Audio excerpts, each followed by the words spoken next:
First snowfall. Today is November 26th.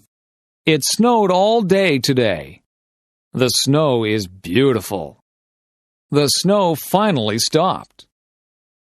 My sister and I are excited. My mom doesn't like the snow. My mom has to shovel the driveway. My sister and I get to play. I put on my hat and mittens. My mom puts on my scarf. My mom zippers my jacket. My sister puts on her hat and mittens. My mom puts on her scarf. My mom zippers her jacket.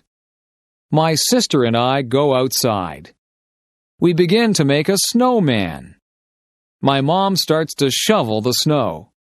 My sister and I make snow angels. My sister and I throw snowballs. It starts to snow again. We go inside for hot chocolate.